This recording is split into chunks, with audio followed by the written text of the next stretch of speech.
ಚಂದ್ರಹಾಸೋಜ್ವಲಕರ ಶಾರ್ದೂಲವರವಾಹನ ಕಾತ್ಯಾಯಿನಿ ಶುಭಂ ದದ್ಯಾತ್ ದೇವಿ ದಾನವಘಾತಿನಿ. ಸರ್ವರಿಗೂ ನವರಾತ್ರಿಯ 6ನೇ ದಿನದ ಕಥಾಮೃತಕ್ಕೆ ಸ್ವಾಗತ.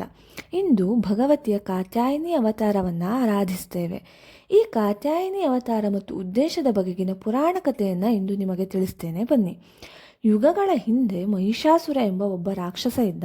ಇವನು ಮಹಿಷ ಮತ್ತು ದಿತಿಯರ ಮಗ. ಇವನ ಶರೀರವು ಅರ್ಧ ಮನುಷ್ಯ ಮತ್ತು ಅರ್ಧ ಕೋಣನ ಆಕಾರದಲ್ಲಿತ್ತು. ಮಹಾನ್ ಪರಾಕ್ರಮಿ, ದೈತ್ಯ ಶರೀರ, ಅಸೀಮಿತ ಶಕ್ತಿಯನ್ನು ಈತ ಹೊಂದಿದ್ದ. ಮಹಾನ್ ಕ್ರೂರಿ, ಅಧರ್ಮಿ, ಕಾಮುಕ, ದುಷ್ಟನಾಗಿದ್ದ. ಇವನಿಗೆ ಅತಿಮಾನುಷ ಶಕ್ತಿಗಳಿತ್ತು. ಅದೃಶ್ಯನಾಗುವ ಶಕ್ತಿ, ಯಾವ ರೂಪವನ್ನು ಬೇಕಾದರೂ ತಳೆಯುವ ಹಲವಾರು ವಿಚಿತ್ರ ಶಕ್ತಿಗಳನ್ನು ಈತ ಹೊಂದಿದ್ದ. ತನ್ನ ಈ ಶಕ್ತಿ ಮತ್ತು ಬಲದಿಂದ ಜನರಿಗೆ ತೊಂದರೆಗಳನ್ನು ಉಂಟು ಮಾಡ್ತಾ ಅಧರ್ಮದ ಮಾರ್ಗದಲ್ಲಿ ನಡೀತಾ ವಿಕೃತ ಅಟ್ಟಹಾಸವನ್ನು ಮೆರೆತಿದ್ದ. ಮಹಿಷಾಸುರ ಅಮರತ್ವವನ್ನು ಪಡೆಯುವ ಉದ್ದೇಶದಿಂದ ಬ್ರಹ್ಮದೇವರ ಕುರಿತು ಕಠಿಣ ತಪಸ್ಸನ್ನು ಆಚರಿಸ್ತಾನೆ.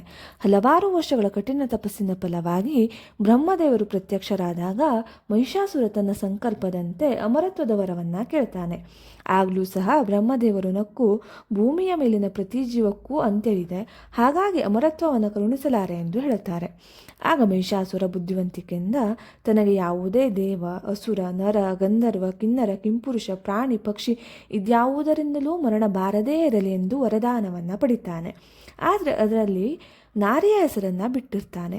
ಕಶ್ಚಿತ್ ಒಂದು ಹೆಣ್ಣು ತನಗೇನು ಮಾಡಬಲ್ಲಳು ಅನ್ನೋ ದುರಹಂಕಾರ ಅವನಿಗಿತ್ತು. ಬ್ರಹ್ಮದೇವರಿಂದ ವರವನ್ನು ಪಡೆದ ನಂತರ ಮಹಿಷಾಸುರನ ಅಟ್ಟಹಾಸ ಮತ್ತೂ ಜಾಸ್ತಿ ಆಗತ್ತೆ. 3 ಲೋಕವನ್ನು ಕೊಳ್ಳೆ ಹೊಡೆಯೋಕ್ಕೆ ಶುರು ಮಾಡ್ತಾನೆ. ದೇವತೆಗಳನ್ನು ಬಂಧಿಸಿ ಅವರ ಪ್ರದೇಶವನ್ನು ವಶಪಡಿಸಿಕೊಂಡು ತನ್ನ ಆಸ್ಥಾನದಲ್ಲಿ ಕೆಲಸಗಾರನನ್ನಾಗಿ ಮಾಡಿಕೊಳ್ಳುತ್ತಾನೆ. ಇತ್ತ ಕಾತ್ಯ ಅಥವಾ ಕಾತ್ಯಾಯನ ಎಂಬ ಋಷಿ ಸಾಕ್ಷಾತ್ ಭಗವತಿಯೇ ತನ್ನ ಮಗಳಾಗಿ ಜನಿಸಬೇಕೆಂದು ಮಹದಿಚ್ಛೆಯಿಂದ ಆದಿಶಕ್ತಿಯ ಕುರಿತಾಗಿ ಕಠಿಣ ತಪಸ್ಸನ್ನು ಮಾಡಿ ದೇವಿಯನ್ನು ಮೆಚ್ಚಿಸ್ತಾನೆ. ಅವನ ಆಸೆಯಂತೆ ಭಗವತಿ ಕೂಡ ಸಮಯ ಬಂದಾಗ ನಿನ್ನ ಮಗಳಾಗಿ ಬರ್ತೇನೆ ಅಂತ ಆಶೀರ್ವಾದ ಮಾಡ್ತಾಳೆ. ಒಂದು ಕಡೆ ಮಹಿಷಾಸುರನ ಅಟ್ಟಹಾಸಕ್ಕೆ ಕೊನೆಯೇ ಇರಲ್ಲ.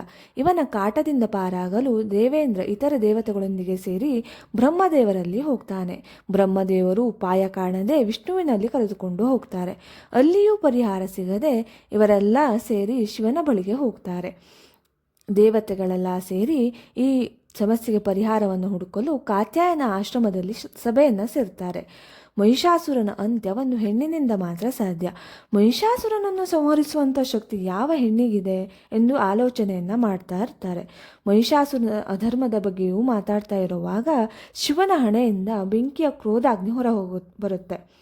ವಿಷ್ಣುವಿನ ಹಣೆಯಿಂದಲೂ ಬೆಂಕಿ ಚಿಮ್ಮುತ್ತೆ. ಬ್ರಹ್ಮದೇವರಿಂದಲೂ ಈ ಕ್ರೋಧಾಗ್ನಿ ಹೊರಬಂದು ಬೆಂಕಿಯ ಒಂದು ಉಂಡೆ ನಿರ್ಮಾಣ ಆಗುತ್ತೆ.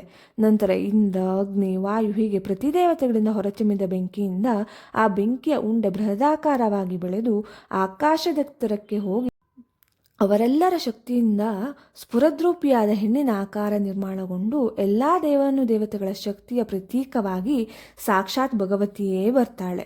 ಶಿವನಿಂದ ತ್ರಿಶೂಲ, ವಿಷ್ಣುವಿನಿಂದ ಸುದರ್ಶನ ಚಕ್ರ, ಬ್ರಹ್ಮದೇವರಿಂದ ಅಮೃತ, ಇಂದ್ರನಿಂದ ವಜ್ರಾಯುಧ ಹೀಗೆ ಎಲ್ಲ ದೇವತೆಗಳಿಂದ ವಿಶೇಷ ಆಯುಧವನ್ನು ಪಡೆದು ಸರ್ವಾಭರಣ ಭೂಷಿತಳಾಗಿ ಶಸ್ತ್ರ ಸನ್ನದ್ಧಳಾಗಿ ಭಗವತಿ ಕಾಣಿಸಿಕೊಳ್ತಾಳೆ. ಭಗವತಿಯ ಈ ರೂಪ ಕಾತ್ಯಾಯನ ಮಹರ್ಷಿಯ ಆಶ್ರಮದಲ್ಲಿ ಪ್ರಕಟವಾದ್ದರಿಂದ ದೇವಿಯ ಈ ರೂಪಕ್ಕೆ ಕಾತ್ಯಾಯಿನಿ ಎಂದು ಕರೆಯಲಾಗುತ್ತೆ. ಕಾತ್ಯಾಯಿನಿಯು ಬಹಳ ಜೋರಾಗಿ ತನ್ನ ಕೈಯಲ್ಲಿದ್ದ ಶಂಖವನ್ನು ಊದುತ್ತಾಳೆ. ಅದರ ಧ್ವನಿ ಎಷ್ಟು ಭಯಂಕರ ಆಗಿತ್ತು ಅಂದರೆ ಎಲ್ಲೋ ಇದ್ದ ಮಹಿಷಾಸುರ ಈ ಧ್ವನಿಯನ್ನು ಕೇಳಿ ಒಂದು ಕ್ಷಣ ಭಯಭೀತನಾಗಿ ಬಿಡ್ತಾನೆ. ಏನೇ ಸದ್ದು, ನನ್ನನ್ನೇ ಒಂದು ಕ್ಷಣ ಗೊಳಿಸ್ತಲ್ಲ ಅಂತ ಯೋಚಿಸಿ ತನ್ನ ಭಟರನ್ನು ಕರೆಸಿ ಸುದ್ದಿ ತಿಳಿದುಕೊಂಡು ಬರೋಕ್ಕೆ ಕಳಿಸ್ತಾನೆ. ಕಾತ್ಯಾಯಿನಿಯ ಸುದ್ದಿಯನ್ನು ತಿಳಿದು ಮಹಿಷಾಸುರ ತನ್ನ ಸೇನೆ ಮತ್ತು ಇತರ ಅಸುರರನ್ನು ಕಾತ್ಯಾಯಿನಿಯ ಸಂಹಾರಕ್ಕೆ ಕಳಿಸ್ತಾನೆ. ಸರ್ವ ದೇವತೆಗಳ ಶಕ್ತಿಯನ್ನು ಹೊಂದಿದ್ದ ಕಾತ್ಯಾಯಿನಿ ದೇವಿ ಕೆಲವರನ್ನು ತನ್ನ ಪಾಶದಲ್ಲಿ ಬಂಧಿಸಿದ್ರೆ ಇನ್ನೂ ಕೆಲವರನ್ನು ತನ್ನ ಗದೆಯಿಂದ ಸಂಹರಿಸ್ತಾಳೆ. ಕೆಲವರನ್ನಂತೂ ತನ್ನ ಕಾಲ್ತುಳಿತದಿಂದಲೇ ಸಾಯಿಸಿಬಿಡ್ತಾಳೆ. ಮಹಿಷಾಸುರನ ಸಮಸ್ತ ಸೈನ್ಯವನ್ನು ತುಂಬ ಸುಲಭವಾಗಿ ಸೋಲಿಸಿಬಿಡ್ತಾಳೆ. ಇದನ್ನು ತಿಳಿದ ಮಹಿಷಾಸುರ ಕೋಪದಿಂದ ಕೂಗಾಡ್ತಾ ಸ್ವತಃ ತಾನೇ ಯುದ್ಧ ಭೂಮಿಗೆ ಬರ್ತಾನೆ. ಕಾತ್ಯಾಯಿನಿ ಕೂಡ ತನ್ನ ರಣಚಂಡಿ ಅವತಾರವನ್ನು ತಾಳಿ ಮಹಿಷಾಸುರನ ಜೊತೆ ಯುದ್ಧ ಮಾಡ್ತಾಳೆ. ಮಹಿಷಾಸುರ ಕೂಡ ತನ್ನ ಮಾಯಾಶಕ್ತಿಗಳನ್ನು ಒಂದೊಂದು ಸಲ ಒಂದೊಂದು ರೂಪವನ್ನು ತಾಳಿ ಮಾಯಾಯುದ್ಧವನ್ನೇ ಪ್ರಾರಂಭಿಸ್ತಾನೆ. ಹೀಗೆ ದೇವಿ ಮತ್ತು ಮಹಿಷನ ನಡುವೆ ಘನಘೋರವಾದ ಯುದ್ಧನೇ ನಡೆಯುತ್ತೆ.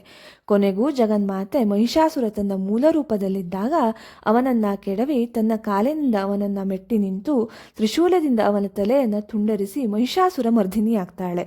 ಹೀಗೆ ತನ್ನ ರಣಚಂಡಿ ಅವತಾರದಿಂದ ಲೋಕಕ್ಕೆ ಕಂಟಕನಾದ ಮಹಿಷಾಸುರನನ್ನು ಸಂಹರಿಸಿ ಲೋಕ ಕಲ್ಯಾಣಕ್ಕೆ ಕಾರಣಳಾಗ್ತಾಳೆ. ದೇವಿ ಕಾತ್ಯಾಯಿನಿಯು ಸಿಂಹವಾಹಿನಿಯಾಗಿ ಕೈಯಲ್ಲಿ ಖಡ್ಗ, ಚಕ್ರ, ತ್ರಿಶೂಲ, ಕಮಲ, ಪಾಶ, ಕಮಂಡಲ, ಅಮೃತ ಕಳಶ ಹಿಡಿದ ರೂಪದಲ್ಲಿ ದರ್ಶನವನ್ನು ನೀಡ್ತಾಳೆ. ಇದೇ ಭಗವತಿಯ ಸ್ವರೂಪ ಕಾತ್ಯಾಯಿನಿಯಾಗಿ ಮಹಿಷಾಸುರನನ್ನು ಸಂಹರಿಸಿದ ಕತೆ. ಈ ಕತೆ ಶ್ರವಣ ಮಾಡಿದಂಥ ಸರ್ವರಿಗೂ ದೇವಿ ಸಂಪೂರ್ಣ ಅನುಗ್ರಹ ಸಿಗಲಿ ಎಂದು ಪ್ರಾರ್ಥಿಸ್ತಾ ನಾಳೆ ದೇವಿಯ 7ನೇ ಅವತಾರದ ಕಥೆಯೊಂದಿಗೆ ಸಿಗ್ತೇನೆ. ಧನ್ಯವಾದಗಳು.